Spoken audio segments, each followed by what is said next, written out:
Welcome to Maths with EJD. In this video, I'll be talking about recursive sequences. Now, we've previously we have considered arithmetic sequences, geometric sequences, and all that. In the general introduction, we even talked about recursive sequences, but then I've gone ahead to discuss arithmetic sequences in depth and geometric sequences in depth. So we're doing the same for recursive sequences in this situation. And what we'll be doing will be to, okay, let me just go straight instead of taking time with that. Let's just go straight into it. So let's look at the definition of recursive sequences. So a recursive sequence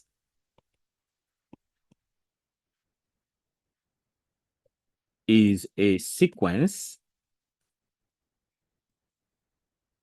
in which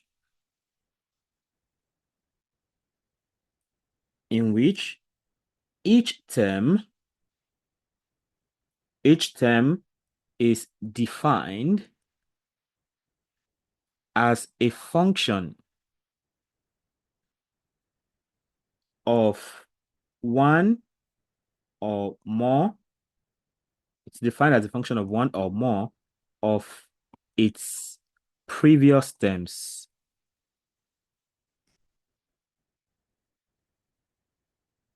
Okay, this method of defining a sequence, this method of defining a sequence contrasts with explicit its contrast with explicit sequences where each term is directly calculated from its position in the sequence. Okay, what this tells you is that if you remember the cases of arithmetic and geometric sequences, right? So you just keep defining the terms. The terms, well, they technically they depend on the previous term, right?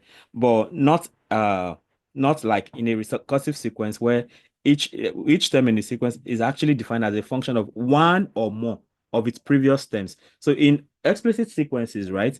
Those ones just simply depend on their position in the sequence like that. So that's what we have here. All right. So in general,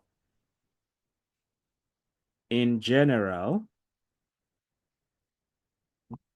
recursive sequence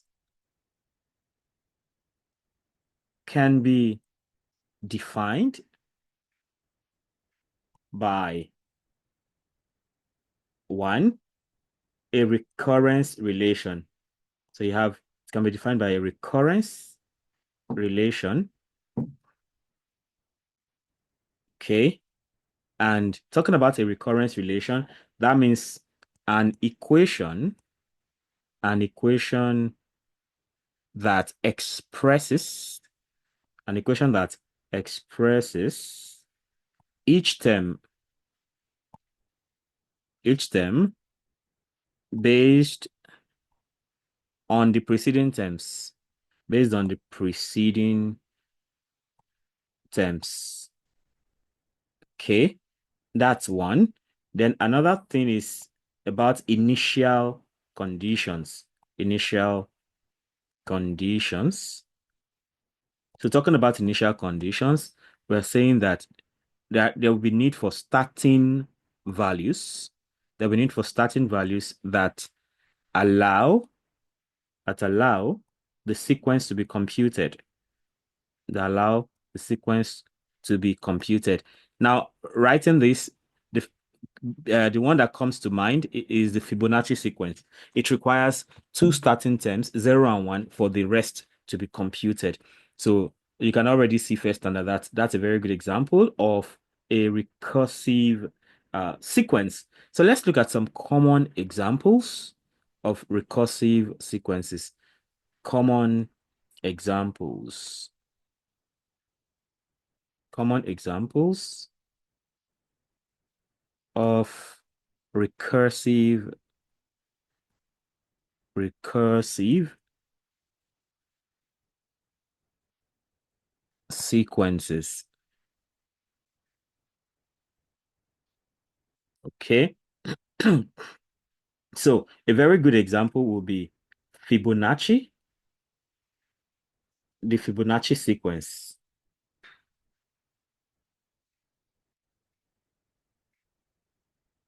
Okay. We have Fibonacci.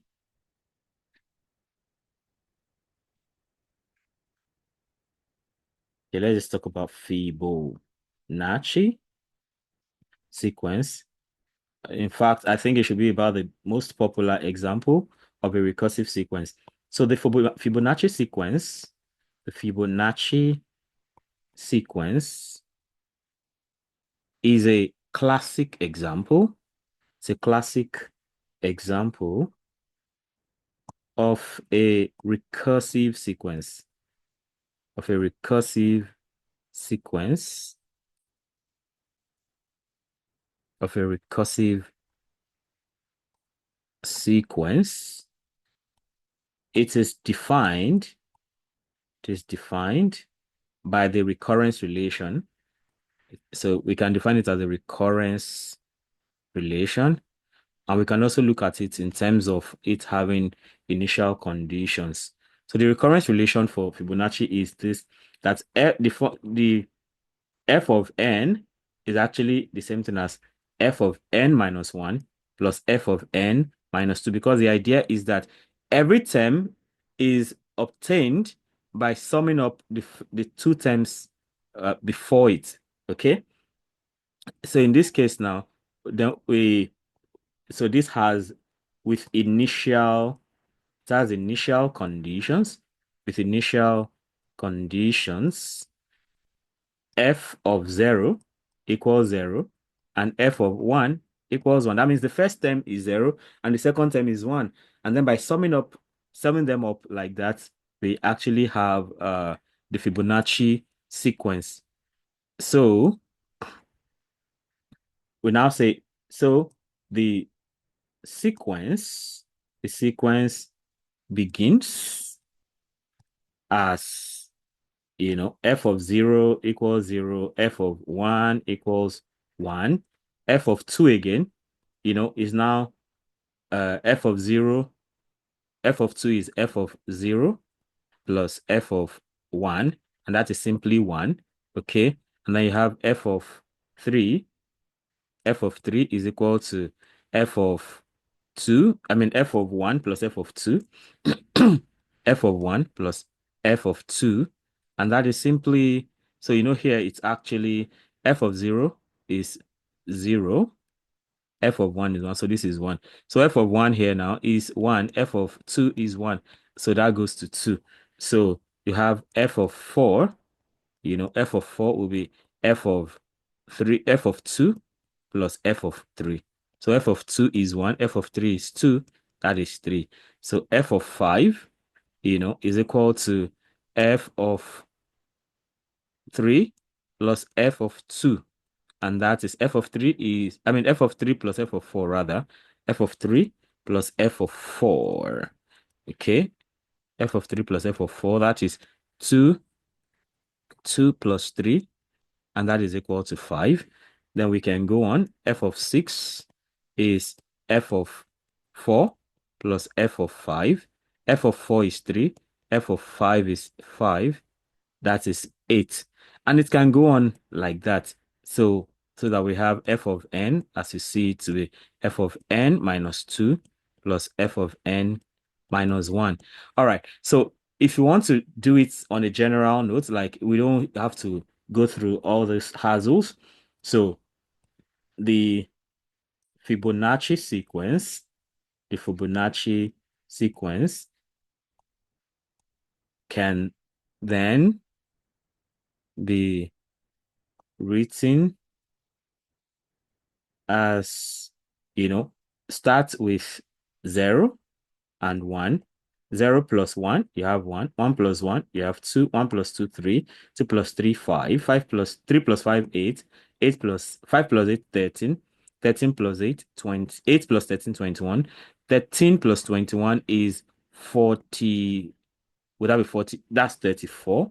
That's 34. So 21 plus 34 is 55. Okay. 55 plus 34 plus 55 is 89.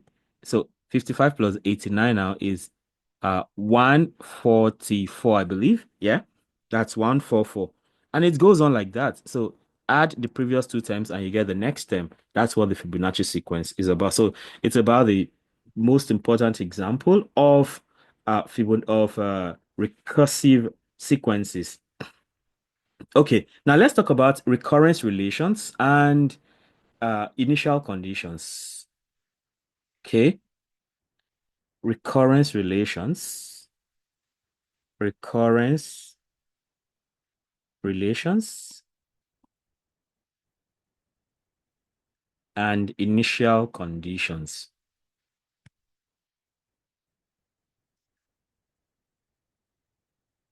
Okay, so the recurrence relation, the recurrence relation defines how the sequence progresses. So it defines how the sequence progresses from one term to the next, from one term to the next, while initial conditions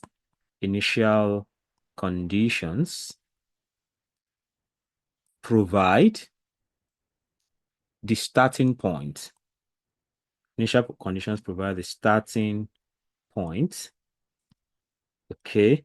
So the recurrence relation, the recurrence relation for the Fibonacci sequence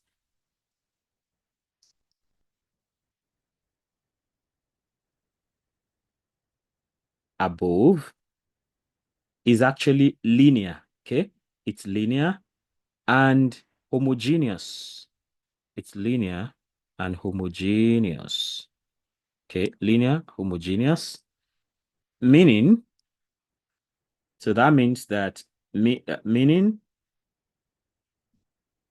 the term, the term depends on the sum, depends on the sum of previous terms. Okay. And there are no external, there are no external constants. So it's not like you have any other constants you have to add or subtract. There are no external constants or functions added. Okay. That's where it talks about it's being homogeneous. And there are no external constants or functions added. Okay. So linear means the term depends on the sum of previous terms. The term depends on the sum of previous terms. And what does homogeneous mean? There are no external constants or functions added. So that is the idea of something being homogeneous. So let's take uh okay, still on this, right? So for example, for for the sequence, for the sequence AN defined by the recurrence, defined by the recurrence, uh, an equals 2an minus 1 minus an minus 2 with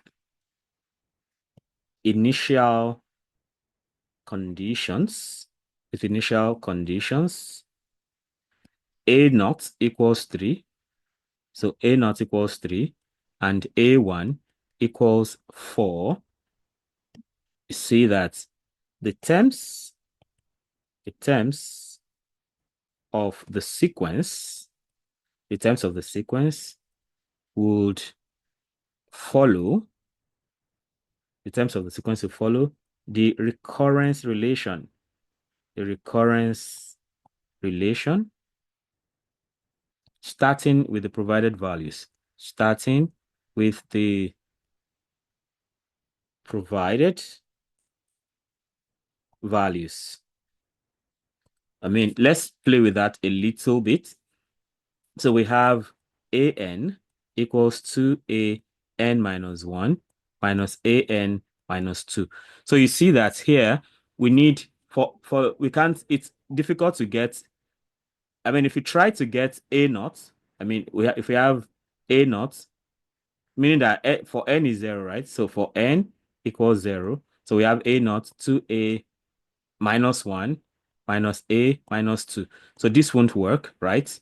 So if you also say for n equals 1, we have a1 equals 2a naught. Now this is making sense, minus a n minus 1. Now, but because of this, again, this is not making sense. So then we can now go ahead and say, so that means that we can only start from n equals 2, so that we have a2 equals a2 now equals 2a n, so n is 2 now, so 2 minus 1, so this will be a1 minus a2 minus 2, 0. So automatically we need the starting values, a naught. That's why it's important to have, first of all, a naught. So if you have a naught is given as 3 and a1 is given as 4. So we need these two starting values, just like in the case of Fibonacci, to go, except that this is not exactly, this is just totally different from Fibonacci. In terms of two starting values, they look alike, but then the recurrence relation is totally different. Okay, so now you have a2 equals 2a1 minus a naught, meaning that your a2 is going to be 2 into 4 minus 3. So that means you have 8 minus 3, and that is equal to 5. Okay, so pay attention. We have a naught, a1. Now we have a2. Now let's go to a3 and see what it looks like. So you know a3 will automatically be 2a2 minus a1, right? So 2a2 minus a1, that means you have 2 into a2 is 5, a1 is 4. Okay, that is 10 minus 4, and that is 6. So now see, that is a3. So we can go to a4. So a4 is equal to 2a3 minus 2a2. Okay, 2a3 minus 2a2. That means you have 2 into 6 minus 2. Oh, sorry, 2a3 minus a2, not 2a2. 2a3 minus a2. Yeah, so 2a3 minus a2. So that is 2 times a3, which is 6, and a2, which is 5. That is 12 minus 5, and the answer is 7. Okay, the answer is 7. So the fourth term is 7. So let me do a5 and stop. So for a5 now, that means we have 2a4 minus a 2a4 minus a3. So 2a4 is 7, a3 is 6. So we have 14 minus 6, and the answer is 8. So that means that for this unnamed recurrence sequence, right? So for this for this sequence, we have, what do we have? We have the starting values 0. I mean, we have a naught, a1, that's 3, 4, 5, 6, 7, 8. So for some weird reason, they follow 3, 4, 5, 6, 7, 8. Maybe not so weird, because the very definition tells us that. So we can expect it to continue to 9, 10, 11, and so on, because A6 is going to be 2 times 8.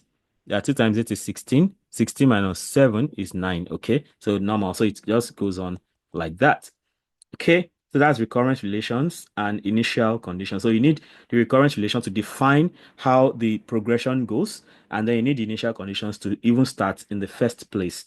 Now let's go ahead and talk about solving recursive sequences. Solving recursive sequences. Okay, so solving recursive sequences. Okay, so to solve a recursive sequence, we typically seek an explicit formula. So you need an explicit formula that directly gives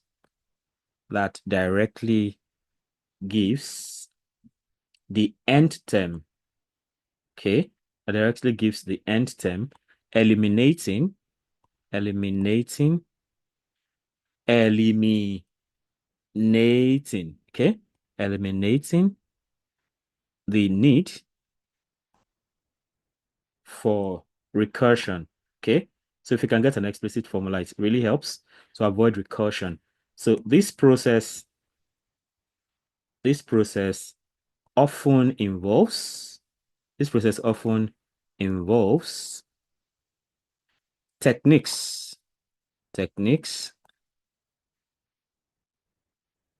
such as iteration,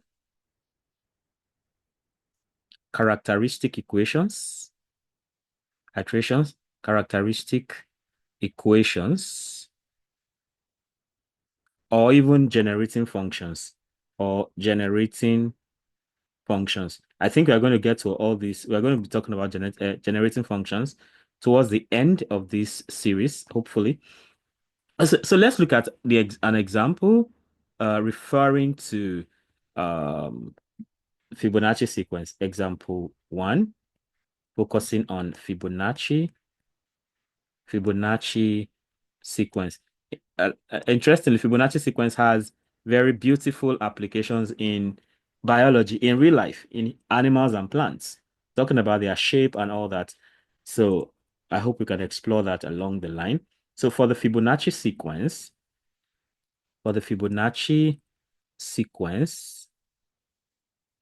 while while the recursive definition provides the terms. Of course, we have been able to generate the terms based on the recursive definition. While the recursive definition provides the terms, an explicit formula, an explicit formula for the end term,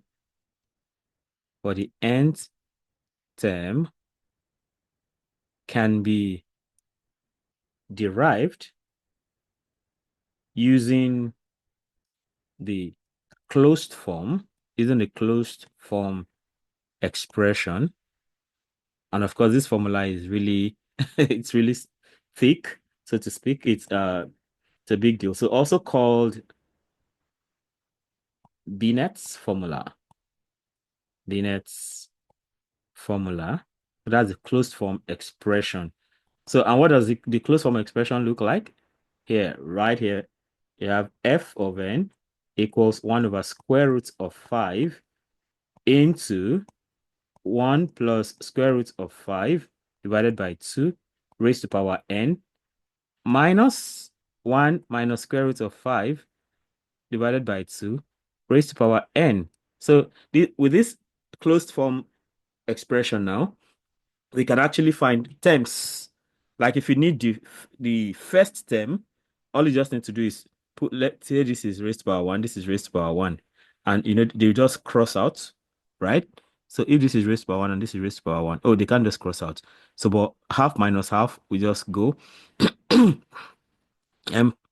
plus plus 5 minus root 5 will just also go. So that'll be 0, and then this will cancel out. If it is 2, then we can get 1, but I mean that like it looks like an overkill at some point. But of course, this closed form is what helps really. So what does this do for us actually? So allows this allows direct computation. This allows direct computation of any term without needing to recursively calculate the preceding ones.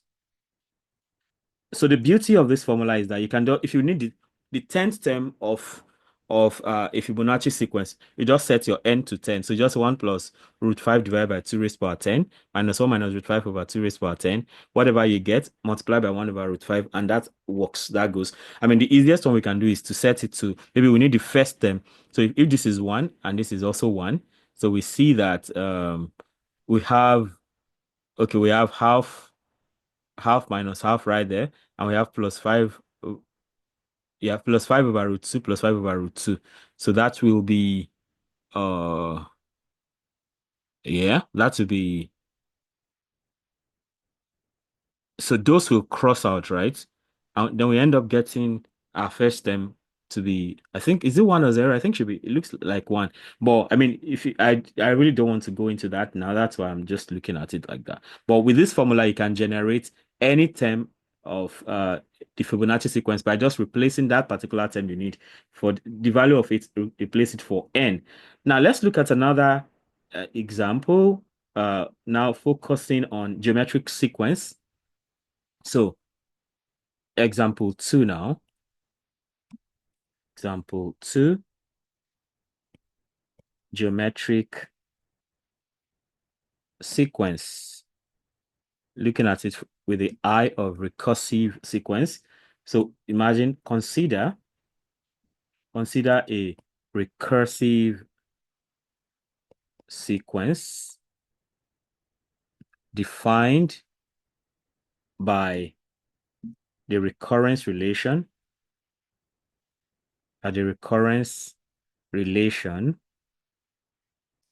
which is an equals RAN minus 1. So imagine this, right? With an initial condition, we are talking about solving recurrence relations, right? With an initial condition, A naught equals A. So you see, we need just one initial condition because it is just one step backwards. So when we had 2 steps backward, like in this case now, when we had 2 steps backward, how do you know 2 steps backward? N minus 2. That means you need two initial conditions. Here it's N minus 1, so we need just one initial condition. So with an initial condition, A naught equals A, right? The solution can be obtained. Solution can be obtained by repeated substitution. Just like what I did with the one I just showed you, right? With repeated substitution. So what does that mean? We have AN equals RAN minus 1. Okay. And of course, we know that A naught is equal to A. So what that means is that from this expression, we can have A1 equals R. Of course, let me do what I did the other time. So if n is 0, right? So we say for n equals 0. So we have A naught equals RAN minus 1. Because of, so RAN, n is 0, right? So we have RA minus 1. And this won't make sense. So because of this part now, everything doesn't make sense. Just like up here, right? So up here, okay, when A is 1, okay, I think I didn't do that quite well.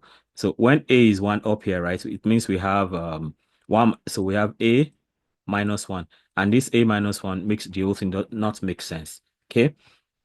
So So we can then go for the next. So we have that for n equals 1, we can write the expression following this. So it means we have a1 equals ra 1 minus 1 is 0, a naught. And that's why we need only this initial condition so that a1 now is equal to ra. Okay, that is ra, and that is simply ar right there. Okay, so oh well, maybe that's not necessary. Okay, RA is AR for sure. So then it's simple. It then means that A2 now will be RA1, and that will be R. A1 is RA. Okay. So we have R squared A. That's R squared A.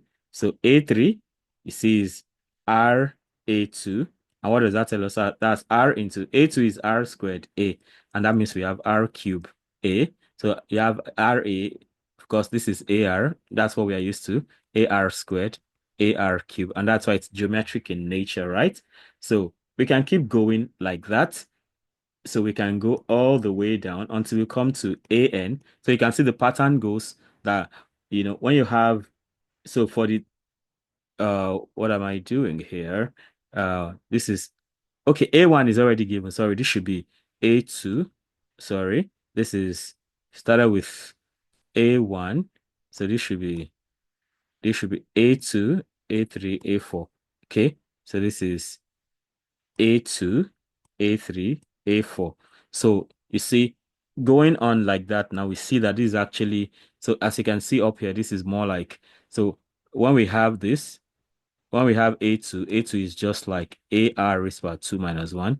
This is just like AR raised power 3 minus 1. This is just like AR raised power 4 minus 1. So in that case, it means AN is simply going to be AR raised to power N minus 1. Okay? As we can see. What have I done? A1 is AR, sure. A2 is AR squared. Uh, okay. I think the first thing I did was right. Sorry. First thing I did was right. First thing I did was right. So following this particular template, what I did was okay, because we have, so A1, A naught couldn't work, so we have A1 RA0. That's what the formula gives. So A1 RA0, okay? So that means that A so because A naught is A, that is why this is RA. Okay. So sorry, it's what I did was okay. Okay, what I did was okay. So this is still A1, which is AR. Now this is A2, which is RA1. Okay, and this is A3. So it means that in this case, AN will just simply be AR raised to power N, basically. So if we use the idea of recurrence in this case, so this is like this is now the this is the explicit is the explicit formula for the nth term. Okay, for the nth term. This is the explicit formula following this particular definition, this particular expression. That is what we have. Okay, sorry for the confusion at the other time. So using that recurrence, this is exactly what we have. So we have ARN. All right, so to round things off, in conclusion, we see that recursive recursive sequences recursive sequences are powerful. They're powerful tools to model. They're powerful tools to model relationships where each term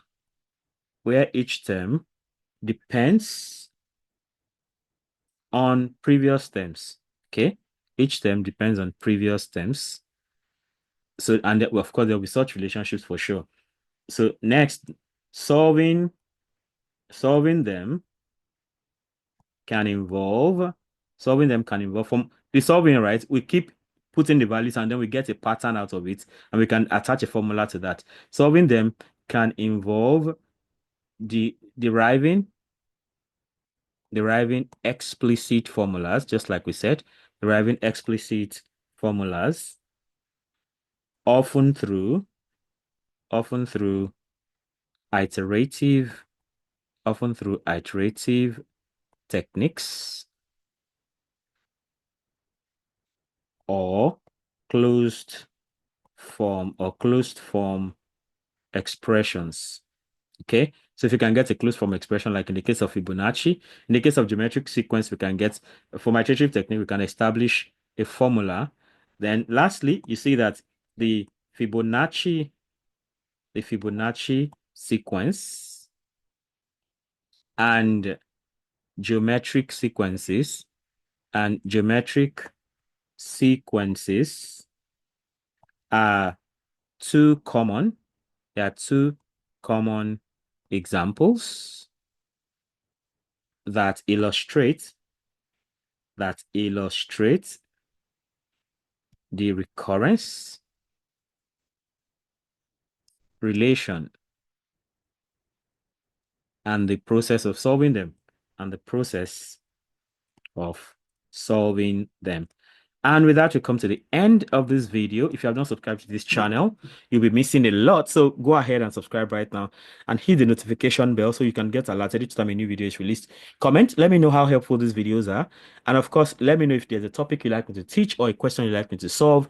Then like and share so that more people can have access to this great content we have right here. Till I come your way again, have a nice time. Bye.